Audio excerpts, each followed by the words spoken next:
तो friends, good morning. I hope आप बहुत अच्छे होंगे। आज है 25 तारीख और आज हम डिस्कस करने जा रहे हैं अपने समीक्षा अधिकारी के एग्ज़ाम पेपर जो प्रीवियस एग्ज़ाम पेपर था उसके संबंध में। तो जैसा कि आप जानते हैं, ये एक महत्वपूर्ण वीडियो सिद्ध होने वाली है आपकी आगामी पुलिस भर्ती हो, चाहे फॉरेस्ट गार्ड भर्ती हो या चाहे पटवारी भर्ती हो। तो आई होप आप इसको अच्छे से समझने की कोशिश करेंगे। तो आइए देखते हैं आज का पहला प्रश्न। तो आज का जो पहला प्रश्न है वो है, उत्तराखंड में भारतीय रिजर्व बैंक का कार्यालय कब स्थापित किया गया। तो आपको बताना है उत्तराखंड में भारतीय रिजर्व बैंक का उप कार्यालय कब स्थापित किया। आई होप आपने ऑप्शनों को अच्छे से देख लिया होगा और समझ लिया होगा। तो इसका जो करेक्ट आंसर है वो है जून 2006। अब आपका नेक्स्ट है, देहरादून में स्थापित प्रथम संस्थान है। तो आपको बताना है देहरादून में स्थापित प्रथम संस्थान कौन सा है। तो इसमें बहुत से बच्चे कन्फ्यूजन हो जाते हैं एग्जाम हॉल में, तो आप इसको याद रखिए। इसका जो करेक्ट ऑप्शन है वो है भारतीय सर्वेक्षण विभाग। तो क्योंकि बहुत से लोग सोचते हैं इसका वन अनुसंधान संस्था है, कुछ सोचते हैं सर्वेक्षण विभाग है और कुछ सोचते हैं भारतीय सुदूर संवेदन संस्था है। तो इन तीन ऑप्शनों में वो कन्फ्यूजन में रहते हैं, पर जो इसका करेक्ट है वो है भारतीय सर्वेक्षण विभाग, जो देहरादून में स्थित है। नेक्स्ट मोस्ट इम्पोर्टेंट प्रश्न है जो पिछली वीडियो का एग्जाम पेपर हुआ था उसमें पूछा गया है। तो आइए देखते हैं, निम्नलिखित में से कौन सा भ्रंश रेखा लघु हिमालय को महान हिमालय से पृथक करती है। तो वो कौन सी रेखा है जो लघु हिमालय और महान हिमालय को पृथक करती है, तो आपको बताना है। तो मैं आपको बता दूं, ये भी प्रीवियस एग्जाम पेपर जो अभी कलर का एग्ज़ाम हुआ था 746 पोस्ट वाला, उसमें पूछा जा चुका है। तो इसका जो करेक्ट है वो है मुख्य केंद्रीय भ्रंश। हमेशा याद रखिए, लघु हिमालय को महान हिमालय से कौन पृथक करती है, वो करती है मुख्य केंद्रीय भ्रंश, ऑप्शन सी। उसके बाद है, उत्तराखंड में निम्न जनपदों में उनकी साक्षरता प्रतिशत के अनुसार आरोही क्रम में व्यवस्थित कीजिए। आपको जो साक्षरता का प्रतिशत है इन ऑप्शनों के अनुसार उनको उनके बढ़ते हुए क्रम में व्यवस्थित करना है। तो सबसे पहले हम सबसे कम लेंगे और कम से हम ऊपर की ओर बढ़ते जाएंगे। जैसे सबसे कम हरिद्वार है और सबसे ज़्यादा जो अच्छी साक्षरता है वो बागेश्वर में है। तो हमारा ऑप्शन बी है, सबसे कम हरिद्वार, फिर उससे थोड़ी ज़्यादा उत्तरकाशी, फिर उससे थोड़ी ज़्यादा टिहरी गढ़वाल, उससे थोड़ी ज़्यादा बागेश्वर। तो ऑप्शन बी करेक्ट है। जो सबसे डाउन में है इन ऑप्शन के साथ वो है हरिद्वार और सबसे अप में प्रतिशत अच्छा है वो है बागेश्वर। नेक्स्ट है, निम्नलिखित में से कौन सा युग में सुमिलित नहीं है। तो आपको बताना है कौन सा युग में सुमिलित नहीं है। तो आप देखिए, दूधा तोली शिखर गढ़वाल जनपद करेक्ट है। भागीरथी नदी टिहरी बांध सही है। अगर पूछे टिहरी बांध किस नदी में है, भागीरथी नदी पे है। खतलिंग ग्लेशियर टिहरी गढ़वाल ये भी करेक्ट है। बट जो रूपकुंड है वो बागेश्वर में ना होकर वो चमोली में है। तो यहाँ पर ये रॉन्ग हो जाएगा। वैसे तो रॉन्ग होगा मगर ऑप्शन के अनुसार ये करेक्ट हो जाएगा। रूपकुंड बागेश्वर में नहीं है, रूपकुंड चमोली में है। उसका नेक्स्ट है, निम्नलिखित में से कौन सर्वोच्च शिखर कौन सा है। तो आपको बताना है निम्न ऑप्शनों में सर्वोच्च शिखर कौन सा है। तो जो सर्वोच्च शिखर है वो पंचाचूली है। ठीक है, पंचाचूली याद रखिए। नेक्स्ट है, 2011 की जनगणना के अनुसार अनुसूचित जनजाति का उच्चतम प्रतिशत कहाँ दर्ज किया गया। तो 2000 जनगणना के अनुसार, जैसा आप जानते हैं जनगणना से एक या दो क्वेश्चन जरूर आते हैं। तो अनुसूचित जनजाति मतलब एसटी और अनुसूचित जाति एससी। तो जब भी आप ये प्रश्न हल करें तो पहले क्वेश्चनों को अच्छे से पढ़ें कि अनुसूचित जनजाति पूछा गया या अनुसूचित जाति पूछा गया, उसके बाद इसे सॉल्व करने का प्रयास करें। तो इसका जो करेक्ट है वो उधम सिंह नगर में उच्चतम प्रतिशत है। यहाँ मुख्यतः दो जनजाति पाई जाती है, थारू और बोक्सा। नेक्स्ट है, उत्तराखंड में कितने राज्यसभा सदस्य चुने जाते हैं। तो अगर आपसे पूछा जाए राज्यसभा सदस्य 3 पाए जाते हैं, तो इसका जो करेक्ट है ऑप्शन डी। अगर यहाँ पूछता कि लोकसभा सदस्य कितने चुने जाते हैं तो ऑप्शन सी आता, जिसका आंसर है 5।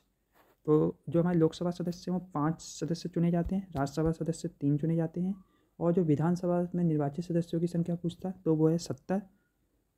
उसके बाद नेक्स्ट है, उत्तराखंड में विधानसभा में कितने से राज्यपाल द्वारा मनोनीत किए जाते हैं। राज्यपाल द्वारा एक मनोनीत किया जाता है, जिसे हम एंग्लो इंडियन के नाम से जानते हैं।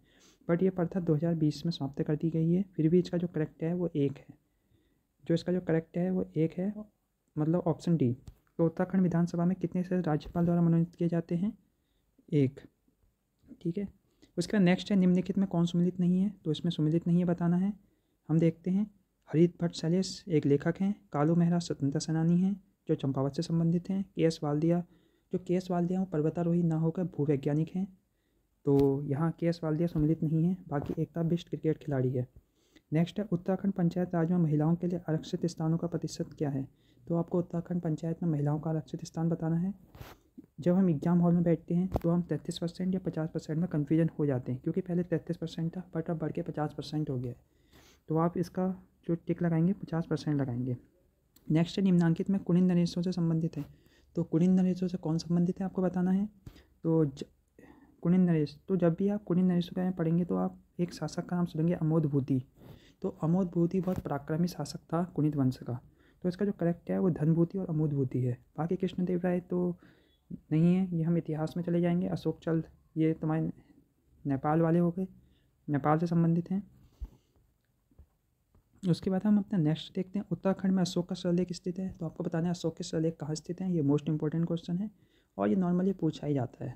तो इसका जो करेक्ट है वो कालसी। कालसी कहाँ है, कालसी हमारा देहरादून में पड़ता है। उत्तराखंड का में अशोक का शिलालेख कालसी में है। नेक्स्ट है निम्नलिखित में कौन सम्मिलित नहीं है। आपको बताना है कि इसमें कौन सम्मिलित नहीं है।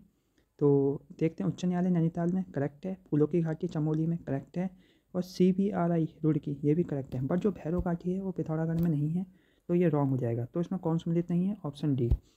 नेक्स्ट है निम्नलिखित में से सुमिलित युग में चुनिए। इसमें बताना है कि कौन सुमिलित युग में है।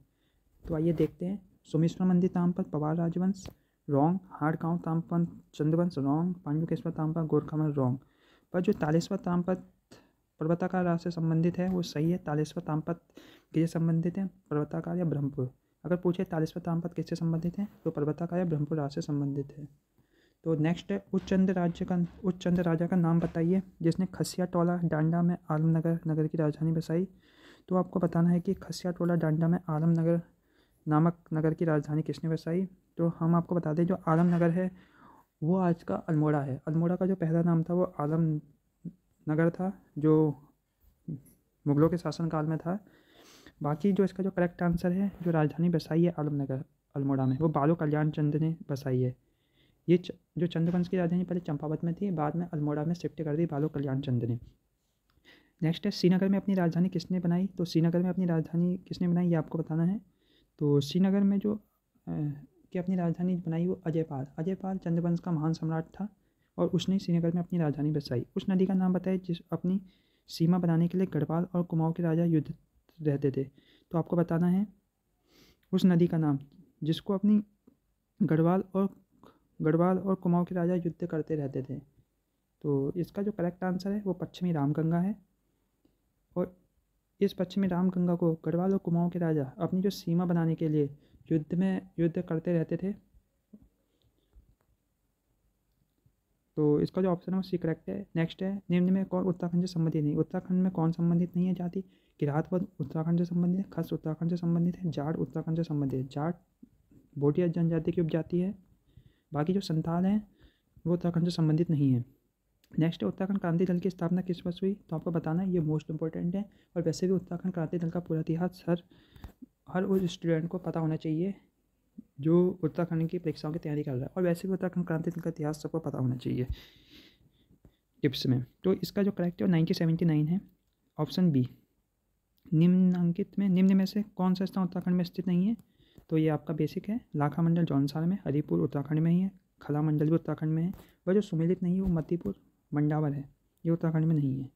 बाकी भारतीय संविधान में निम्नांकित अनुच्छेद में कौन सा संसद तथा राज्य विधान पालिकाओं की विधानीय शक्ति पर नियंत्रण लगाता है। कौन है जो संसद तथा राज्य विधान पालिकाओं की जो विधायन शक्ति है उन पर नियंत्रण लगाता है। तो वो है आर्टिकल 13। इसका जो करेक्ट है वो आर्टिकल 13 है। तो आप 245 या 246 में कन्फ्यूजन ना हो। नेक्स्ट है, जब राष्ट्रपति एक विधेयक को अनुच्छेद 111 के अंतर्गत पूर्ण विचार हेतु वापस करते हैं तब वे निम्नांकित में कौन से निषेधाधिकार का प्रयोग करते हैं। निषेधाधिकार मतलब वीटो शक्ति। जब राष्ट्रपति के पास कोई विधेयक आता है तो वो उसको जब पूर्ण विचार के लिए वापस करते हैं तो वो कौन सी वीटो शक्ति का प्रयोग करते हैं, आर्टिकल 111 के अनुसार। तो आपको बताना है। तो इसका जो करेक्ट है वो निलंबित निषेधाधिकार है, निलंबित वीटो शक्ति है, जिसे हम सस्पेंडेड भी कहते हैं। तो देखिए, जब राष्ट्रपति कोई विधेयक आता है बट उसे पूर्ण विचार के लिए वापस कर देता है कि इसमें पूर्ण विचार करिए, तो वो कौन सी वीटो शक्ति का प्रयोग करता है। तो वो विशेष जो वीटो शक्ति है वो है सस्पेंडेड वीटो शक्ति, जिसे हम निलंबित निषेधाधिकार कहते हैं। उसके बाद निम्न में से कौन सा कथन सही नहीं है। तो आपको बताना है निम्न में से कौन सा कथन सही नहीं है। तो देखते हैं, ऑप्शनों को समझने की कोशिश करते हैं। भारत का राष्ट्रपति राज्यसभा को विघटित कर सकता है, ये वैसे तो रॉन्ग है बट जो क्वेश्चन के अनुसार ये ऑप्शन सही है, क्योंकि राष्ट्रपति राज्यसभा को विघटित कर ही नहीं सकता, क्योंकि राज्यसभा विघटित नहीं होती है।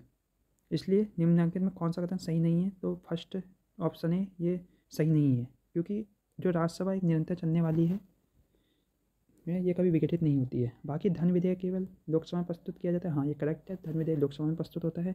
मंत्रिपरिषद लोकसभा के प्रति सामूहिक रूप से उत्तरदायी है, मंत्रिपरिषद लोकसभा के प्रति सामूहिक रूप से उत्तरदायी है, हाँ, क्योंकि लोकसभा में जनता द्वारा निर्वाचित सदस्य चुने जाते हैं, इसलिए वो लोकसभा के प्रति ही उत्तरदायी हैं।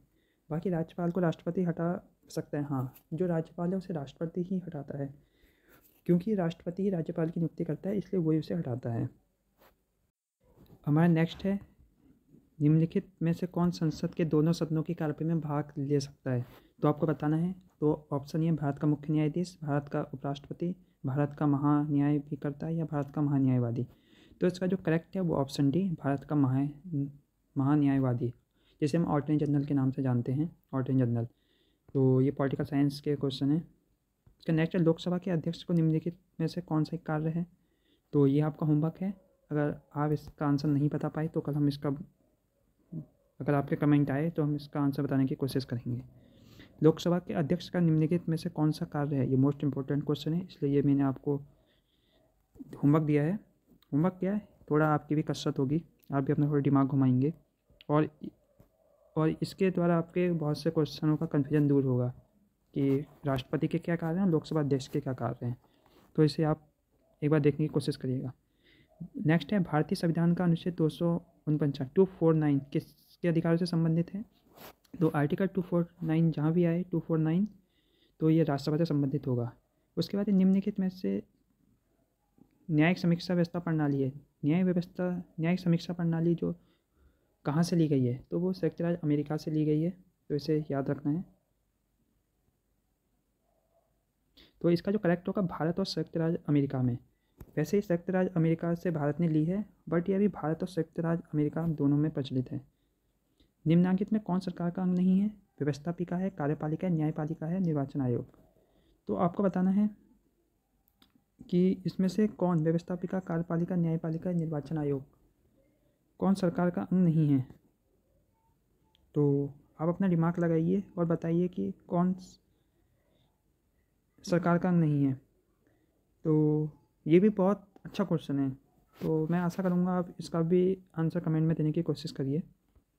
बाकी नेक्स्ट है, भारतीय संविधान के किस संवैधानिक संशोधन में नगरीय स्थानीय निकायों को संवैधानिक दर्जा दिया गया है?